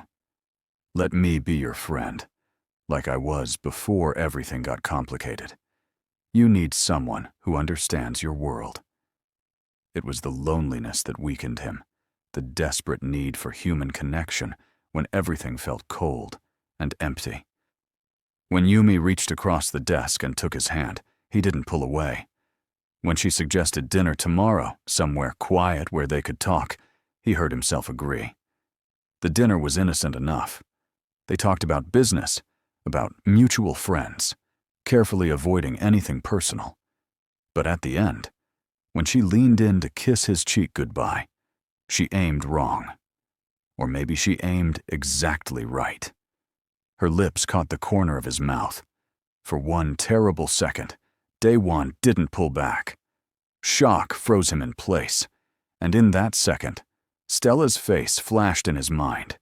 The way she'd looked the morning after their first night together. The trust in her eyes. The love. He jerked back like he'd been burned. Don't ever do that again." "Daewon, I mean it, Yumi. I'm not over her. I'll never be over her. And using my grief to get close to me? That's low, even for you." He left her standing there and went home. Took the coldest shower he could stand, trying to wash away the feeling of betrayal. He hadn't really kissed her back. It had barely been a kiss at all. But guilt ate at him anyway. That night, he stood in the doorway of his bedroom for the first time in weeks, looked at the bed where he and Stella had loved each other, made a decision. "I'm going to find you," he said to the empty room. "I don't care how long it takes. I don't care where you've gone. I'm going to find you, and I'm going to fight for us. Because you were wrong, Stella. Love is enough. It has to be." But finding someone who didn't want to be found was harder than he'd imagined. He hired investigators, checked passenger lists and employment records, put out feelers through every contact he had. Nothing. Stella had disappeared completely. Meanwhile, in Houston, Stella was 12 weeks pregnant when Hijin found her. Daewon's sister had been conducting her own search, using methods her brother didn't know about. She showed up at Naletti's apartment one Saturday morning, determined and fierce. "I need to talk to Stella," Hijin told Naletti at the door. "Who are you?" "Daewon's sister. And before you slam the door, just know I'm not leaving until I see her. I'll camp out here if I have to." Naletti let her in, and Stella emerged from the bedroom, looking pale and tired. The pregnancy was making her sick constantly, stealing what little appetite she had. "You shouldn't be here," Stella said quietly. "Too bad.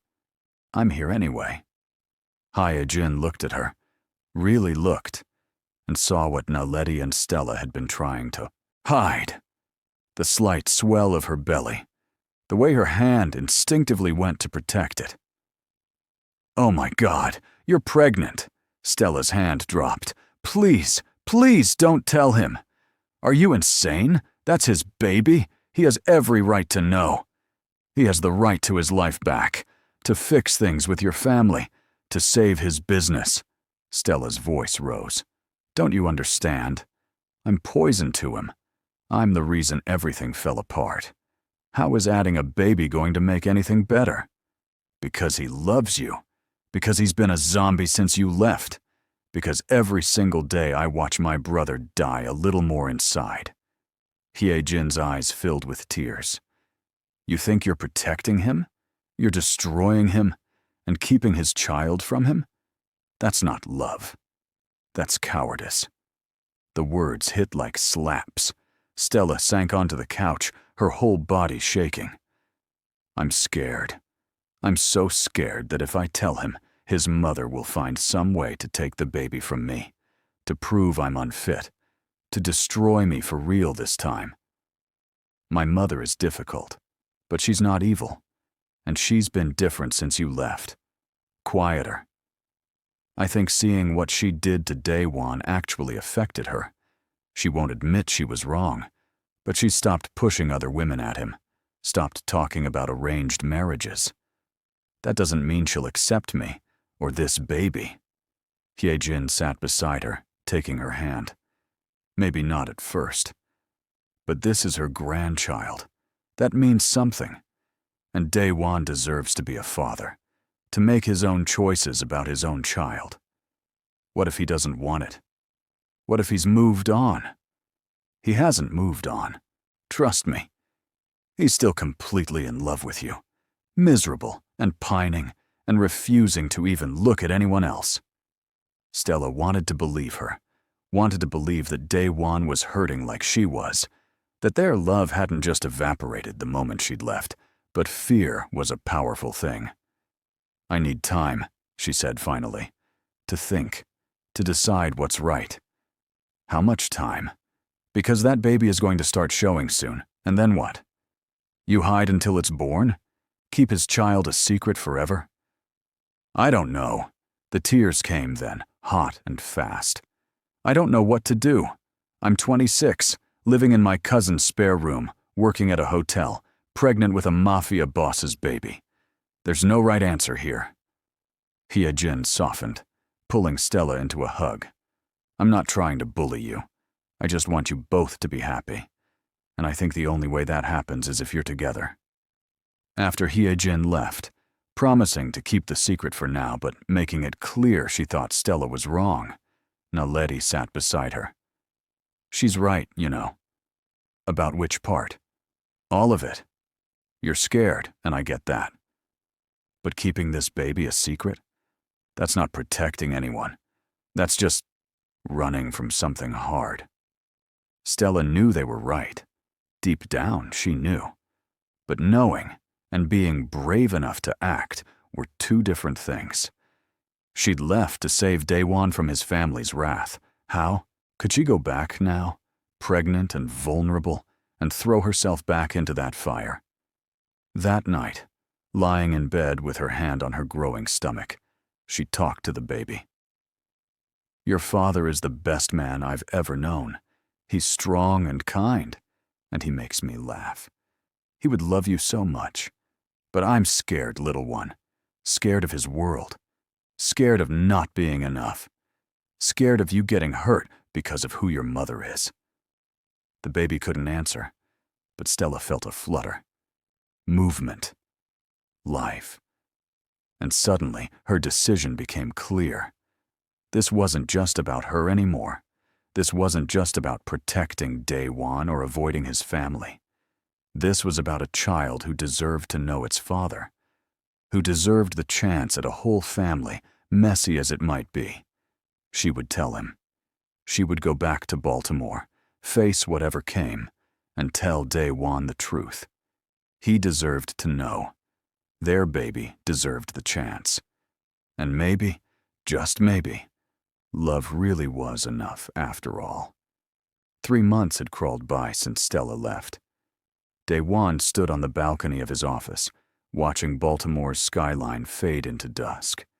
The city looked the same as always, but nothing felt right anymore. His phone buzzed with another message from his mother about a dinner she'd arranged with some business associate's daughter. He deleted it without reading. "Boss, you have a visitor."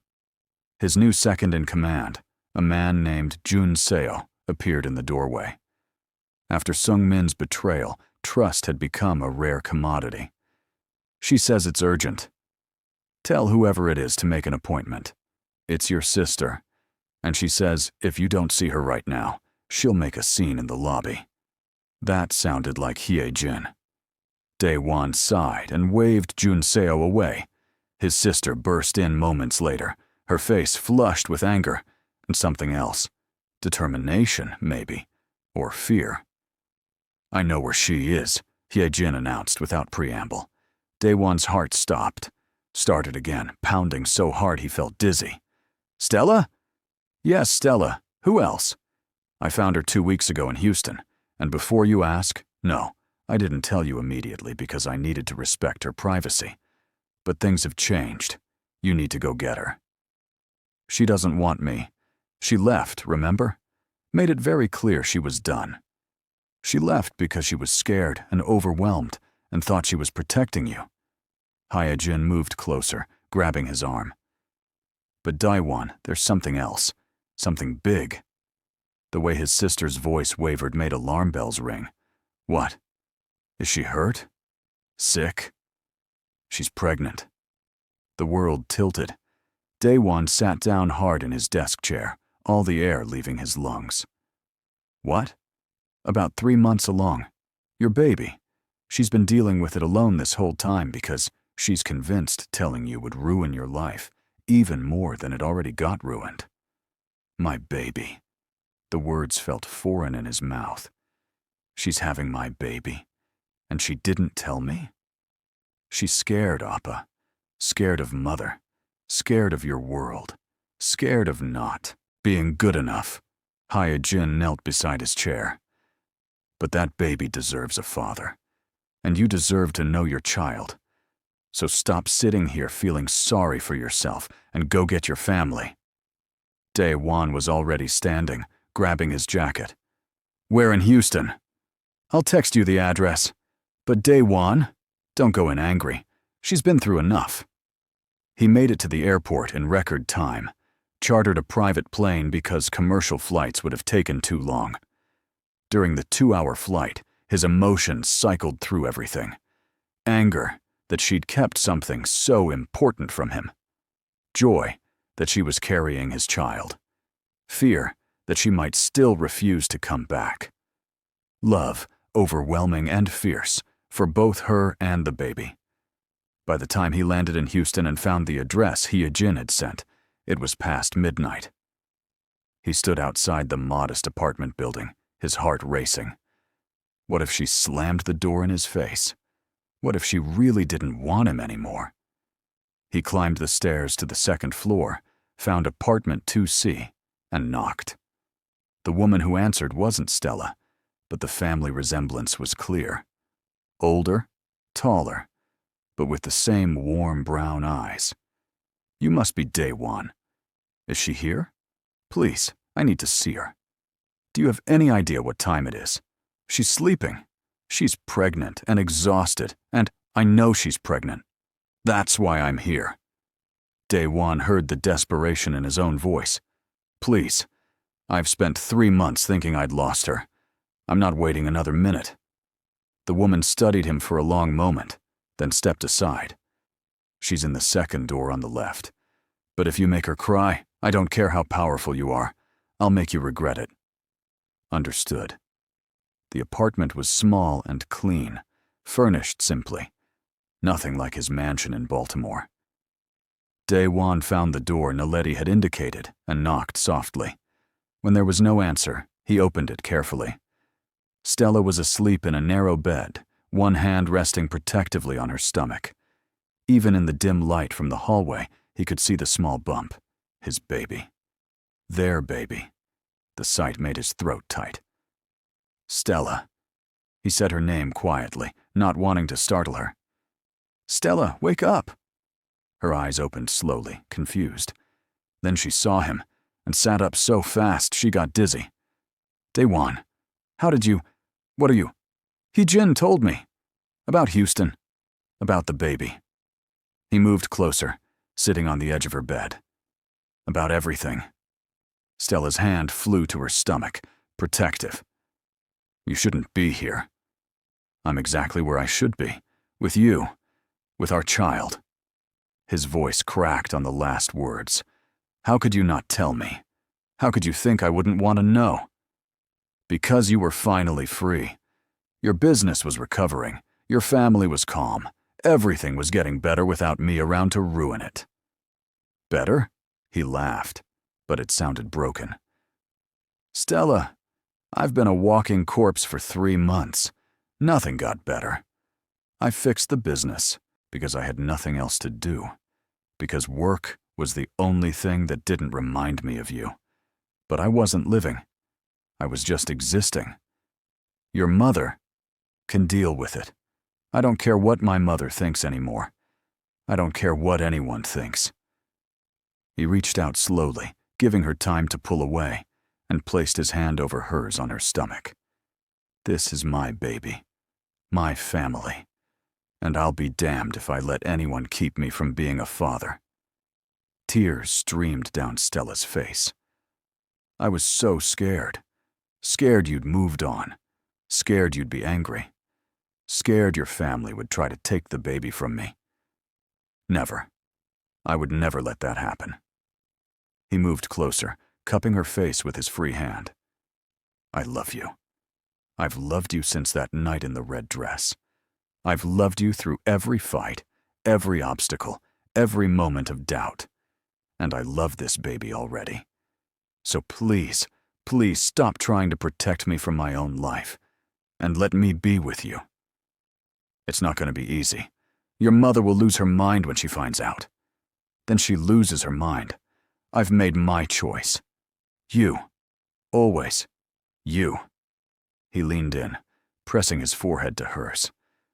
"Come back to Baltimore with me. Marry me. Let's raise this baby together, the way we should have been doing all along." "Marry you?" Stella's breath hitched. "You're proposing? Now? In my cousin's spare room at 1 in the morning while I'm wearing pajamas? I don't have a ring. I don't have a plan. I just have the absolute certainty that I want to spend the rest of my life with you. So yes, I'm proposing. Badly, apparently. But I'm proposing." He pulled back to look at her. "Marry me, Stella. Not because of the baby. Not because it's the right thing to do. But because I can't imagine my future without you in it." Fresh tears fell, but this time they looked different. Happier. "Yes. Yes. I'll marry you." The kiss was soft at first, gentle, relearning each other after months apart. Then it deepened, became more urgent. Daewon broke away, breathing hard. "I've missed you so much, every single day, every single moment." "I missed you too. I tried to convince myself I'd done the right thing, but I was miserable. And then I found out about the baby, and I wanted to tell you so badly. But I was such a coward. You're the bravest person I know, leaving me to protect me. Deciding to raise a baby alone because you thought it was best. That took courage." He kissed her again. Terribly misguided courage that nearly killed us both. But courage. Stella laughed through her tears. "So what now? We just go back and face your mother. Face everyone. We face them together. And I don't care how long it takes or how hard it gets. We're a family now. You, me, and this baby. Nothing is going to change that. They spent the rest of the night talking, making plans, making love carefully and tenderly. Daewon's hands explored her changing body with wonder, feeling the small bump that housed their child. I can't believe I almost missed this. Missed all of this. Your sister saved us. If she hadn't found me, if she hadn't pushed me to tell you. Remind me to buy her something extremely expensive. In the morning, they told Naledi they were leaving for Baltimore. Stella's cousin hugged her tight. Be happy. And if his family gives you trouble, you call me. I'll come up there and handle them. The flight back felt surreal. Stella kept touching her stomach, then looking at Daewon like she expected him to disappear. He held her hand the entire time, solid and real and there. What are we going to do about your mother? Stella asked as they landed. We're going to tell her the truth, all of it. And if she can't accept it, then she'll miss out on knowing her grandchild. That's her choice to make. But facing Mrs. Park would have to wait. First, they went to Daewon's mansion. The place looked the same, but it felt different coming back. Hijin was waiting in the foyer, and she rushed to hug them both. Thank God. I was worried you'd blow it. Your brother proposed to me in my cousin's spare room at 1 a.m, Stella said, laughing. It was the least romantic proposal in history. And she said yes anyway, which proves she really loves me. Daewon pulled Stella against his side. We're getting married. Soon. Before the baby comes. Mother is going to have a stroke. Mother will adjust, or she won't. Either way, this is happening. That night, back in Daewon's bed, Stella felt like she could finally breathe again. His arms were around her, his hand on her stomach, their baby safe between them. I love you, she whispered into the darkness. I love you more, both of you. He kissed her temple. And tomorrow, we start our life together. For real this time. No more running. No more hiding. No more running, Stella agreed. We face everything head on. But neither of them knew just how much they'd have to face, because in Atlanta, Mrs. Park was already getting reports about her son's return, about the woman he'd brought back with him, about the rumors that were starting to spread. And in Philadelphia, Yumi was making plans of her own. Plans that involved revenge and jealousy and a dangerous desperation. She'd lost Daewon once, but she wasn't ready to lose him completely. Not yet. The storm was coming. But this time, Stella and Daewon would face it together. And maybe, just maybe, their love would be strong enough to survive whatever came next. The family meeting was set for Sunday afternoon. Mrs. Park insisted on doing it at the mansion, wanting home advantage. Daewon agreed, because fighting over location seemed pointless when they had bigger battles ahead. You don't have to be there, he told Stella that morning. She was dealing with morning sickness, pale and exhausted. I can handle my mother alone. No way. We're in this together, remember? Stella forced herself to eat dry toast, hoping it would stay down. Besides, she needs to hear from me directly that I'm not going anywhere. By 2 o'clock, the sitting room was full. Mrs. Park sat in her usual chair like a queen on a throne, Uncle Jin-ho beside her. 3 other family members had been invited, all older, all disapproving. Hijin stood by the window, arms crossed, ready to defend her brother. Daewon entered with Stella's hand firmly in his, making his stance clear from the start. Mrs. Park's eyes went immediately to their joined hands, then to Stella's middle, where the pregnancy was starting to show in her fitted dress. So the rumors are true, Mrs. Park said coldly. You brought her back, and she's pregnant. Yes to both.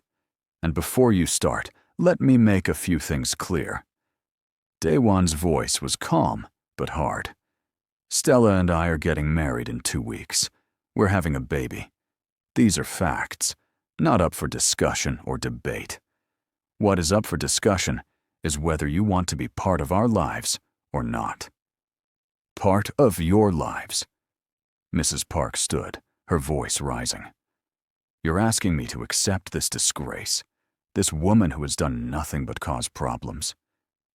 This woman has a name, Stella said quietly. And I never meant to cause problems. I fell in love with your son, that's all. Love. Mrs. Park spat the word. You trapped him, got pregnant on purpose to secure your position. That's enough. Daewon's voice cut through the room like a knife. You will not speak to my future wife that way. Not now, not ever. Your future wife? Uncle Jin-ho shook his head. Daewon, be reasonable. Even if you care for this woman, marrying her will cause endless complications. Your business partners, your position in the community, can all go to hell if they can't accept my family. The room erupted in arguments, family members talking over each other, everyone having an opinion. Through it all, Stella stood beside Daewon, her hand in his, trying to be brave, trying not to cry. Enough! Hijin's voice shocked everyone into silence.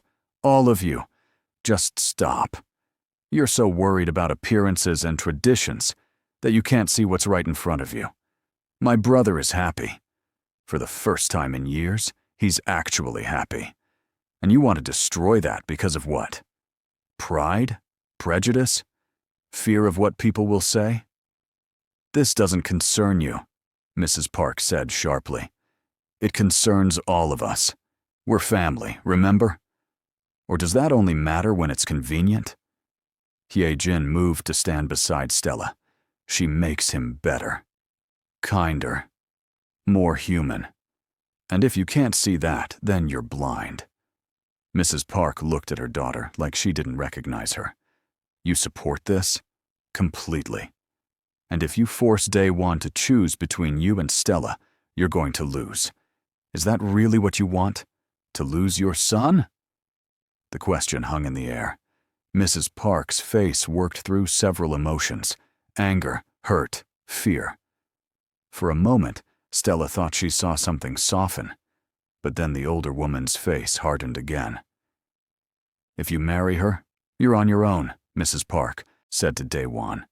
No more family support. No more business connections through us. You'll be cut off completely. Then I'm cut off. I can live with that. Can you live with never knowing your grandchild? Mrs. Park flinched. That had hit home. But she didn't back down. Leave. Both of you. Get out of my sight. This is my house, Mother. You're here as a guest. But if you can't be civil, you're welcome to leave. The standoff was painful to watch.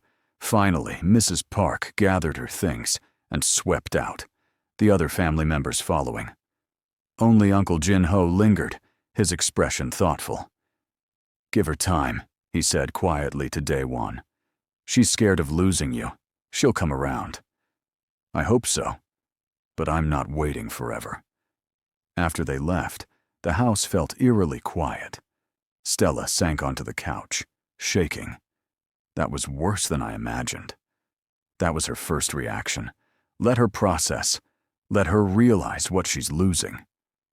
Daewon sat beside her, pulling her close. In the meantime, we have a wedding to plan. They decided on something small and quick. A judge, 2 witnesses, just making it legal before the baby came. Stella wished her mother could be there, but bringing her family from Uganda wasn't possible right now. Instead, she called her mother on video, told her everything. You love him? Her mother asked in Luganda, her face pixelated on the small screen. More than anything, Mama. And he treats you well? Takes care of you? He treats me like I'm precious, like I matter. Then you have my blessing. We'll meet him someday when God allows. For now, be happy, my daughter. Life is too short for anything else. The week leading up to the wedding passed quickly. Too quickly. Stella was finalizing details, her simple white dress, the flowers, the small ceremony, when the first attack came. She was at the bridal shop downtown, Hijin with her, when her phone rang. Unknown number. She almost didn't answer, but something made her pick up. Hello? Stella. The voice was smooth, female, familiar. Yumi, we need to talk. I have nothing to say to you.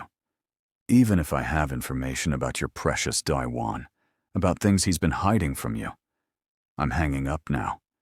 He kissed me 2 months ago, after you left. We had dinner, and afterward, he kissed me. Did he tell you that? Stella's blood ran cold. You're lying. Am I? Ask him. Ask him about the night at the Italian restaurant downtown. Ask him if he had dinner with me, if we kissed in the parking lot. Yumi's voice was poison sweet. He was so lonely, you see, so desperate for comfort. And I was there. The call ended. Stella stood frozen, phone in her hand. Hijin touched her shoulder. What's wrong? Yumi called. She said Daewon kissed her. After I left. Stella looked at Hijin, searching her face. Is it true? I don't know. Maybe. He was a mess back then. But Stella, even if something happened, he was hurting. He thought he'd lost you forever. So, that makes it okay? To run back to his ex? No. But it makes it human. Talk to him. Get the truth before you jump to conclusions. But the seed of doubt had been planted. When Daewon came home that evening, Stella was waiting in his office, her arms crossed. Did you have dinner with Yumi? She asked without preamble. After I left? His face told her everything before he even spoke. Yes. Once. She showed up here, and I was weak and lonely, and I said yes to dinner. But Stella, did you kiss her? She kissed me. For maybe a second before I pulled away. It meant nothing. I swear it meant nothing. But you didn't tell me. In all our conversations about being honest, about facing things together, you never mentioned it. Because it didn't matter. Because it was nothing compared to what I feel for you. Daewon moved toward her, but she stepped back. Stella, please, don't let Yumi poison what we have. You kissed your ex while I was alone and pregnant and miserable in Houston.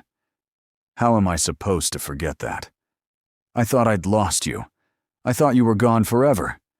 And for 1 weak moment, I let someone offer comfort. But the second her lips touched mine, all I could think about was you. How wrong it felt. How much I wanted you instead. Stella wanted to believe him, wanted to let it go. But the image of him with Yumi burned in her mind. I need space. I need to think. Don't do this. Don't pull away from me again. I'm not pulling away. I'm processing. There's a difference. She went to the guest room that night, ignoring Daewon's pleas. Lay in bed, hand on her stomach, talking to the baby. Your father made a mistake. A small one, maybe. But it still hurts. Am I overreacting? Or am I right to be upset? The baby kicked, a flutter of movement. Stella took it as a sign. She couldn't keep running every time things got hard. Couldn't keep doubting Daewon's love every time someone tried to tear them apart. In the morning, she went back to their room, found him awake, looking like he hadn't slept at all. I'm sorry, she said. I overreacted. No, you didn't. I should have told you. Should have been honest from the start. He pulled her into his arms. No more secrets, I promise. No more secrets, she agreed. But Yumi wasn't done. 2 days before the wedding, Daewon was at a business meeting downtown when someone tried to kill him. A car jumped the curb outside the restaurant, aiming directly at him. Junseo pushed him out of the way at the last second, both of them rolling across the pavement. The car sped off, leaving Daewon bruised and shaken but alive. The police investigation was swift. Security cameras caught the driver's face. It was one of Yumi's employees, a man with known mob connections. "She tried to have me killed," Daewon told Stella that night, his voice cold with fury. "Because if she can't have me, nobody can." "Oh God." Stella felt her knees give out. "What if you died? What if the baby and I had lost you?" "But I didn't die. I'm here, and Yumi is going to pay for this." The confrontation happened at Yumi's office in Philadelphia. Daewon brought Jun Seo and 2 other men, all of them armed. Yumi was surprisingly calm when they burst into her office, like she'd been expecting them. "So you survived," she said lightly. "Pity. You tried to kill me." "I tried to solve a problem. You were supposed to be mine, Daewon. We were supposed to build an empire together. But you threw it all away for some maid who doesn't even belong in your world. Stella belongs in my world because she is my world, and you just destroyed any chance you had at redemption." Daewon pulled out his phone, showing her the screen. "I've already sent evidence to the police, video footage, financial records showing you paid the driver, text messages, all of it." Yumi's face paled. "You wouldn't. Watch me. You're going to prison, Yumi, for attempted murder. And while you're there, Stella and I are going to get married, have our baby, and build the life you tried to destroy. You're making a mistake. She'll never fit in. Your family will never accept her. Then they'll miss out. But that's their loss, not mine." The police arrived 10 minutes later. Yumi was arrested on the spot, screaming threats and accusations. Daewon watched her being led away, feeling nothing but relief. This chapter was finally closed. When he got home, Stella was in the hospital. The stress of the day, combined with the pregnancy, had sent her into early labor. She was 34 weeks along, not full term, but close enough that the doctors weren't panicking. "I'm sorry," she gasped between contractions. "I tried to wait. I tried to stay calm. But I was so scared that something had happened to you, and the stress just... Shh. I'm here. I'm fine. And we're going to meet our baby today." He held her hand through each contraction, whispering encouragement, being everything she needed. Sujin Park entered the world at 11:37 that night, weighing 5 pounds and screaming with healthy lungs. She had Daewon's dark hair and Stella's warm brown skin, a perfect mix of both of them. "She's beautiful," Stella whispered, exhausted and happy. "She's perfect." Daewon held his daughter for the first time and felt his heart expand in ways he didn't know were possible. This tiny human was his and Stella's, their family. "We did it," he said, voice thick with emotion. "We survived everything, and we made this perfect little person." "We still have to get married," Stella reminded him with a tired laugh. "Can't have Sujin being born before her parents' wedding. We'll get married tomorrow, right here in the hospital if we have to." And they almost did. But first, a visitor appeared. Mrs. Park, holding flowers, her face uncertain. She stopped in the doorway of Stella's room, looking at her son holding his daughter. "May I come in?" she asked quietly. Daewon looked at Stella, who nodded. Mrs. Park approached slowly, looking at the baby with wonder. "She's beautiful," Mrs. Park whispered. "She looks like you, Daewon, when you were born. She's your granddaughter, Sujin. It means precious pearl." Mrs. Park's eyes filled with tears. "I was wrong about everything. I let my pride and my fears almost cost me my family. Can you ever forgive me?" The question was directed at both of them. Stella looked at this woman who had made her life hell, who had said terrible things, who had tried to tear them apart. And she saw a grandmother looking at her grandchild with love. "We can try," Stella said softly. For Sujin's sake, we can try. Mrs. Park nodded, tears falling freely now. Thank you. Thank you for giving an old fool a second chance. That night, with their daughter sleeping peacefully and Daewon's mother finally on their side, Stella allowed herself to believe. Maybe happy endings were possible after all. Maybe love really could conquer everything. Maybe, just maybe, they were going to be okay. The hospital discharged Stella and Sujin 3 days later with strict instructions about caring for a baby, born slightly early. Daewon had turned one of the mansion's bedrooms into a nursery. Soft yellows and whites, everything a baby could need. But he'd also set up a bassinet beside their bed, because neither of them could stand having Sujin far away. She's so tiny, Stella whispered one night, watching their daughter sleep. 2 weeks had passed since the birth. Sometimes I'm scared to hold her too tight. She's stronger than she looks, like her mother. Daewon wrapped his arms around Stella from behind, both of them watching Sujin's chest rise and fall. We're parents now. That's still so strange to say. We're also supposed to get married tomorrow. Are you ready? I've been ready since the night you wore that red dress. The wedding was scheduled for the next afternoon at the courthouse. Small, simple, just what they wanted. Hijin would be there, and to everyone's surprise, Mrs. Park had asked if she could attend.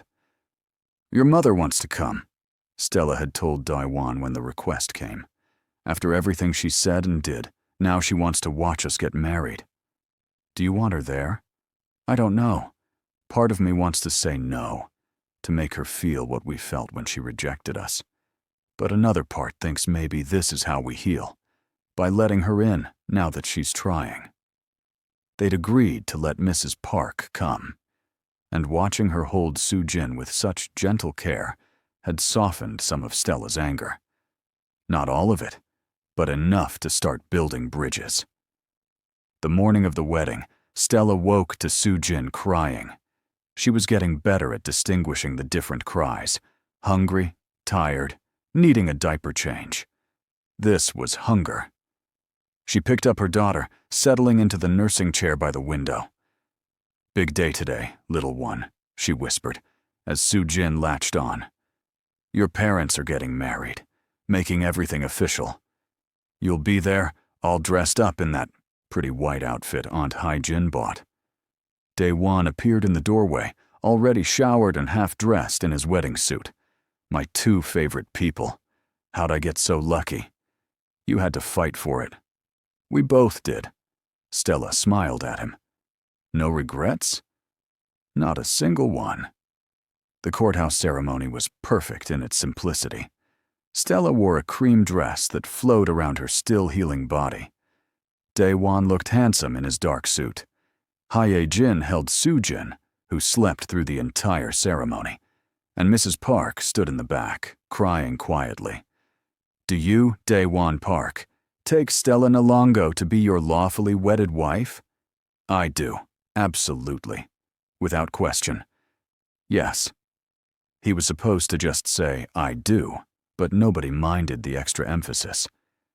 Do you, Stella Nalongo, take Daewon Park to be your lawfully wedded husband?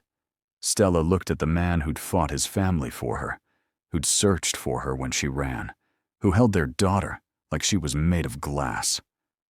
I do. By the power vested in me, I now pronounce you husband and wife. You may kiss your bride. The kiss was soft and sweet, a promise of forever sealed in front of witnesses. When they pulled apart, Sujin chose that moment to wake up and cry, making everyone laugh. Welcome to married life, Hijin said, handing over the baby, where romantic moments get interrupted by dirty diapers. The reception was at the mansion, again, small, just close family, and a few friends. But the atmosphere was different from any gathering they'd had before. Lighter. Happier. Mrs. Park actually talked to Stella, asked about the baby, offered advice about motherhood. I know I have a long way to go to earn your forgiveness, Mrs. Park said quietly during a rare moment alone. But I want you to know I'm trying. Seeing you with Daewon, seeing him happy, seeing Sujin, it opened my eyes. Family isn't just blood, it's love. And you love my son. That matters. Thank you for saying that, Stella replied, bouncing Sujin gently. I know this hasn't been easy for you. Letting go of expectations. Accepting someone so different from what you imagined for Daewon. Different doesn't mean wrong. I'm learning that. Mrs. Park reached out tentatively. May I hold her? Stella handed over her daughter and watched Mrs. Park's face transform. The hard lines softened. The cold eyes warmed. This was a grandmother holding her granddaughter, and in that moment, all the tension of the past months seemed to melt away. But not everything was perfect. That evening, after the guests had left and Sujin was asleep, Daewon's phone rang, a business call that made his face darken. What's wrong? Stella asked when he hung up. The trial date for Yumi has been set. 3 months from now. Her lawyers are arguing she was mentally unstable, trying to get the charges reduced. Will it work? I don't know. But she's out on bail. And according to my contact, she's been making threats, saying we haven't seen the last of her. Stella felt cold fear creep up her spine. She's dangerous. What if she comes after Sujin? After us? I've already increased security. Guards at all entrances. Cameras everywhere. Nobody gets near our family without going through me first. He pulled her close. I won't let anything happen to either of you. I promise. But promises couldn't control everything. 2 weeks later, Stella received a letter. No return address, but the handwriting was unmistakably feminine. Inside was a single photo of Sujin, taken somehow from outside the mansion through a window. On the back, one sentence, "Beautiful baby. Would be a shame if something happened to her." Stella couldn't breathe, couldn't think, just clutched the photo and screamed for Daewon. He took one look at the letter and made 3 phone calls. Within an hour, Yumi was back in custody, her bail revoked for threatening witnesses and victims. She's gone, Daewon assured Stella that night as she refused to let Sujin out of her arms. She's in jail. She can't hurt you. Can't hurt our baby. How did she get that photo? How did someone get close enough to take it? I don't know, but I'm going to find out. And whoever helped her is going to regret it.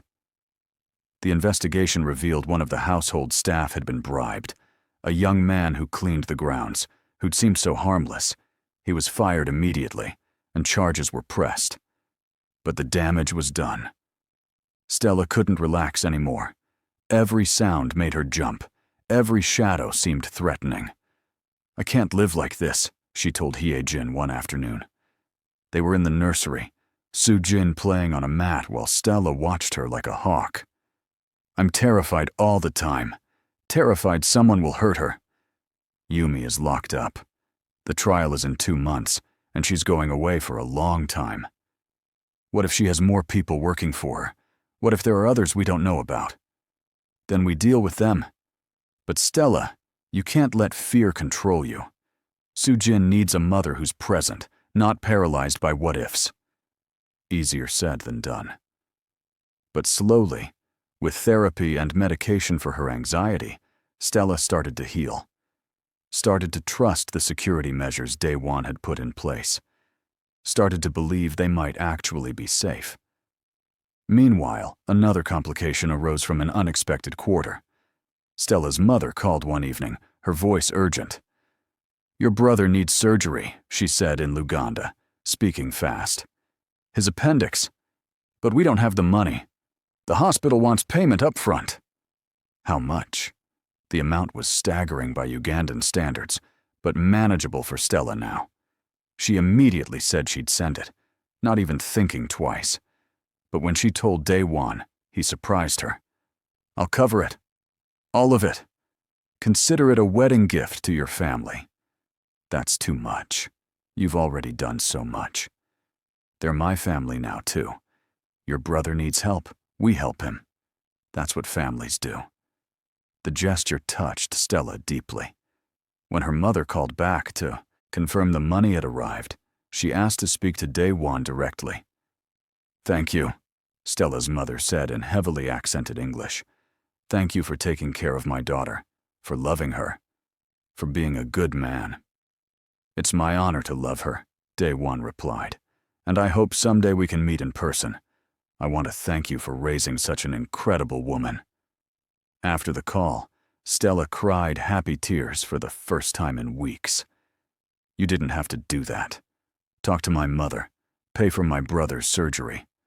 "Yes, I did, because that's what you do for family, and your family is my family now." The trial came and went.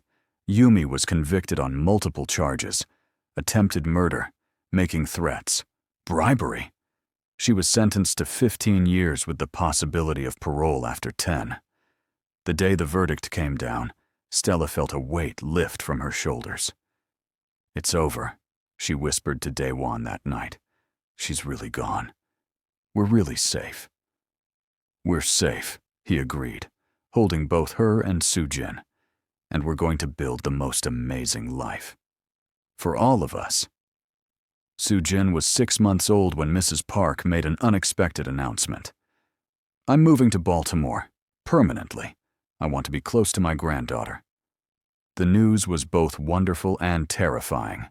Having Mrs. Park nearby meant help with the baby and a chance to really heal their relationship. But it also meant potential interference and the return of old tensions. "We'll make it work," Daewon said when Stella expressed her concerns. "My mother is trying, really trying, and Sujin deserves to know her grandmother." Mrs. Park bought a condo 10 minutes away, close enough to visit but far enough to give them space. And to everyone's surprise, she became an involved, loving grandmother. She babysat when Stella and Daewon needed date nights, taught Stella Korean recipes, even started learning some Luganda so she could communicate with Stella's mother on video calls. "Who are you, and what did you do with my actual mother?" Daewon joked one afternoon, watching Mrs. Park sing to Sujin in Korean. "I'm a woman who almost lost everything because of pride," Mrs. Park replied seriously. "I won't make that mistake again. This family is precious, worth more than any tradition or expectation." The transformation was real and lasting. Slowly, painfully, beautifully, they were becoming a real family.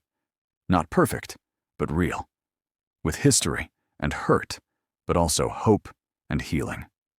One evening, as Stella rocked Sujin to sleep, she thought about how far they'd come, from a maid in a red dress to a wife and mother, from forbidden love to legitimate family, from hiding in shadows to standing in the light. "We made it," she whispered to her sleeping daughter. "Through everything, we made it. And you're going to grow up knowing that love is worth fighting for, that family is worth the struggle, that happy endings do exist, even if they take longer and look messier than the stories say." Sujin's only response was a soft, baby snore, but Stella felt like her daughter understood. Like somehow, this tiny human knew that her very existence was proof that love could conquer all, even Korean mafia bosses and their disapproving mothers, even exes and betrayals and fears, even the vast differences between a girl from Uganda and a man from a powerful family. Love had conquered, and they were living proof. 5 years had passed since the red dress night that changed everything.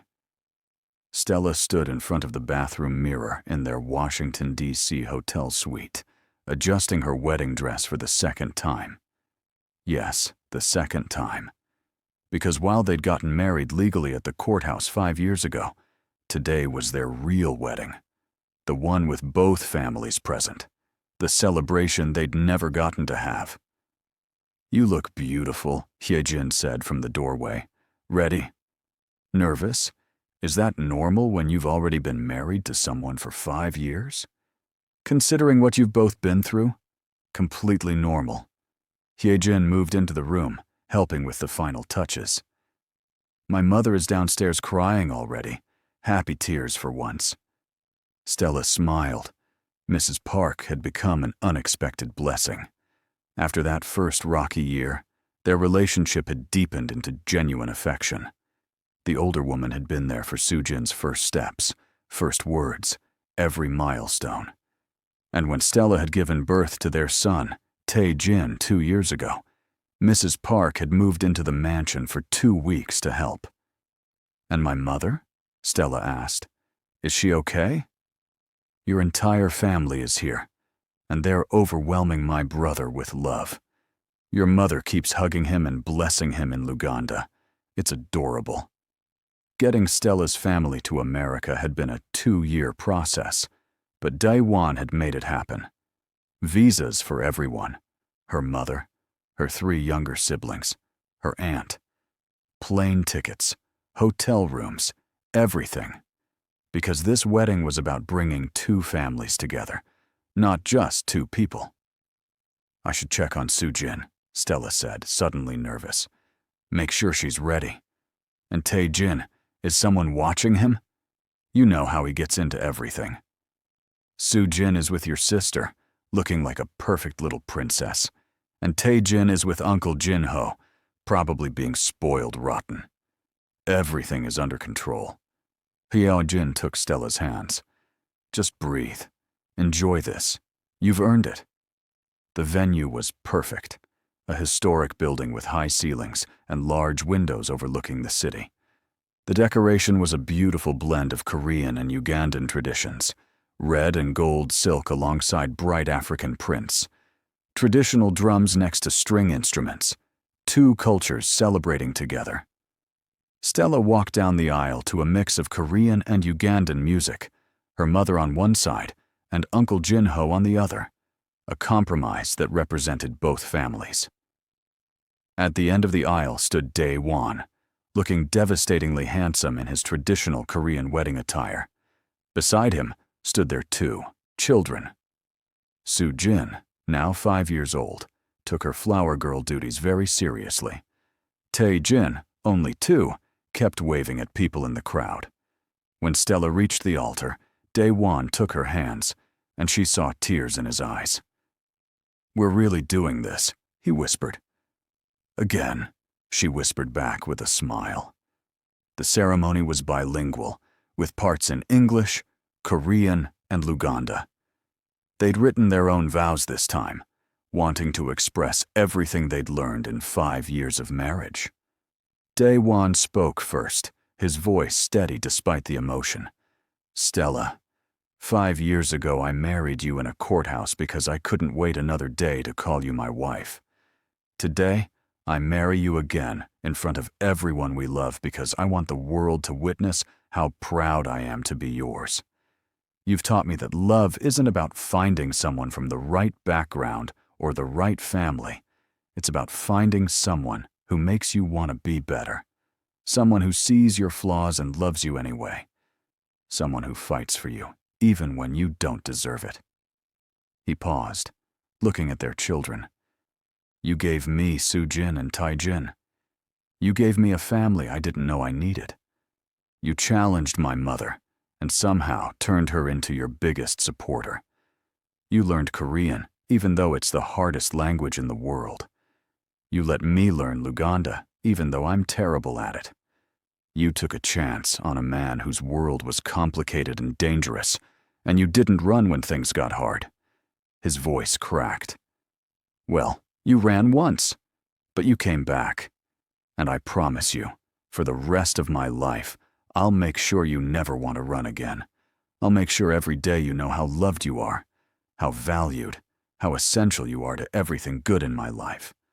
I love you, Stella, today, tomorrow, and every day after."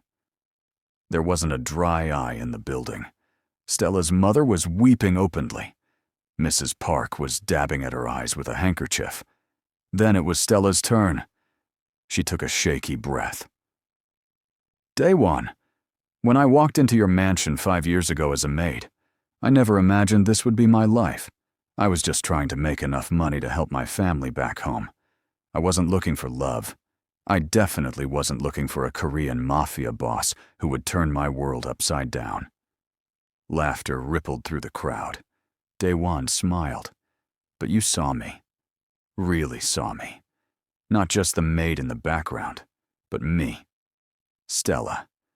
The woman who sang while she worked and dreamed bigger dreams than her circumstances suggested. You made me believe I deserved more than I'd settled for. You fought your family for me, risked your business for me, searched for me when I was too scared to stay. She squeezed his hands. You taught me that real love doesn't give up. It doesn't run when things get hard. It fights. It persists. It chooses to show up every single day. You've shown up for me every day for 5 years. When I was pregnant and scared, you were there. When your ex tried to destroy us, you protected us. When I doubted myself, you reminded me of my worth. And when I needed space to grow, you gave it to me without question. Tears ran down her face. You flew my entire family here so I could have this moment. You learned to cook my mother's recipes. You let Sujin have both Korean and Ugandan names. You're raising our children to know both cultures, to be proud of both sides of their heritage. You don't just love me, Daewon. You love all of me. My family. My culture. My past. And that's the greatest gift anyone could give. She looked at their children, then back at him. I promise to keep choosing you. Keep fighting for us.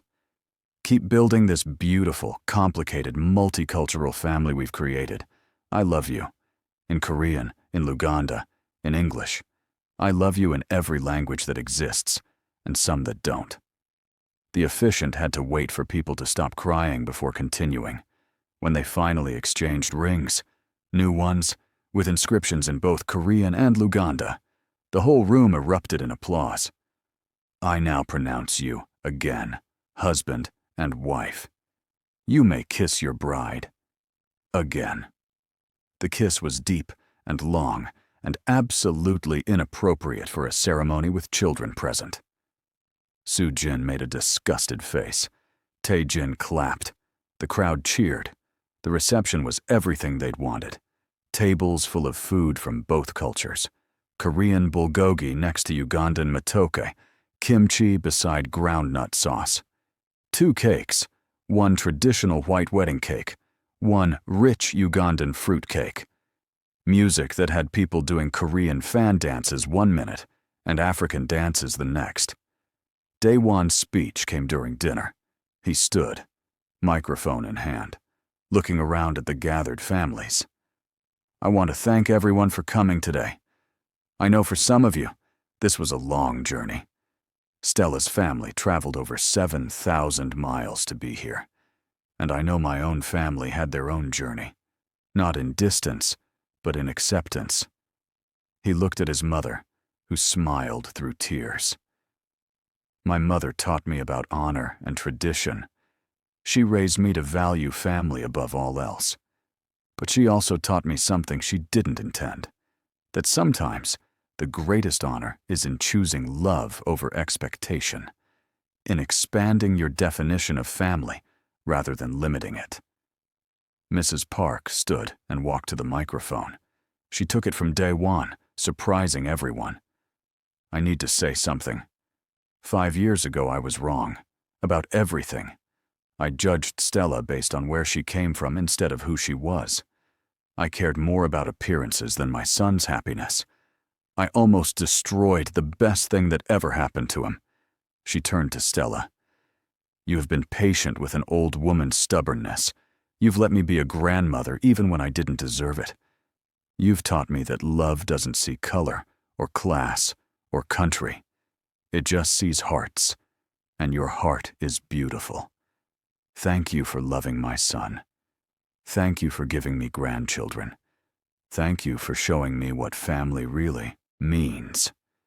The 2 women hugged, and if anyone had told Stella 5 years ago this would happen, she would have laughed. But here they were, crying together. Family. Stella's mother spoke next, her English halting, but her meaning clear. In Uganda, we have saying, a tree cannot stand without roots. Stella is my tree. Daewon is her roots now. Together, they make forest. Strong, beautiful, full of life. She raised her glass. To my daughter and my son. May your forest grow forever. The toasts continued. Hijin told embarrassing stories about Daewon as a child. Stella's sister talked about how Stella used to dream of adventure. Friends shared memories. Throughout it all, Sujin sat at the head table looking important, and Taijin ran around making friends with everyone. During the dancing, Daewon pulled Stella close for their official first dance. The song was a Korean ballad that had been translated into English, meaningful to both of them. Remember when we danced in the kitchen at 3 in the morning because Taijin wouldn't sleep? Daewon murmured against her hair. Remember when Sujin walked in on us kissing and asked if you were eating Mommy's face? He laughed. Remember the first time I told you I loved you and you cried for an hour? Remember when you proposed the second time with an actual ring, and I said yes before you even finished asking? They swayed together, 5 years of memories flowing between them. Not all of them good. There had been fights and fears and moments of doubt. But all of them had led to this. To a family built on choice rather than obligation. To love that had survived every test. Later in the evening, as things were winding down, Daewon found Stella on the balcony overlooking the city. She was alone, having snuck away for a moment of peace. Hiding from your own wedding? He asked, coming up behind her. Just taking it all in. 5 years ago, I was a maid in a red dress trying to feel beautiful for one night. Now I'm here, married to you for real, with 2 children and 2 families that finally get along. It feels like a dream. It's real. We made it real. He wrapped his arms around her waist, his hand settling on her still flat stomach. And we're not done yet. Stella turned in his arms. What do you mean? I mean Sujin wants a sister. Taejin needs someone closer to his age. And I was thinking, are you seriously suggesting another baby at our wedding reception?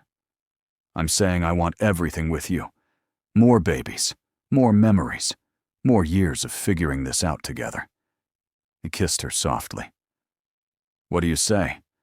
Want to keep building this crazy, beautiful life? Stella pretended to think about it. Well, I do love you, and you do make pretty cute babies. Is that a yes? That's a, let's see what happens. She pulled him closer. But ask me again in 5 years at our 10-year vow renewal. Deal. They stood there, wrapped in each other, watching the city lights twinkle below. Inside, their children were being entertained by both sets of grandparents. Their families were laughing together, sharing stories, building bonds. Everything they'd fought for was finally, beautifully, completely theirs. Forever starts now, Daewon whispered. Forever started 5 years ago, Stella corrected. This is just the celebration we finally get to have. And as they walked back inside to rejoin their celebration, their future stretching bright and hopeful before them, Stella knew with absolute certainty that every fight, every tear, every moment of doubt had been worth it. Because this family, this love, this life, was everything she'd ever wanted, and more than she'd ever dared to dream. Thank you so much for watching this love story unfold. If you enjoyed watching Stella and Daewon's journey from that red dress encounter to their happily ever after, please hit that subscribe button. We have more romance stories coming your way. Drop a comment below telling us where you're watching from and whether you think love can really conquer all. See you in the next story.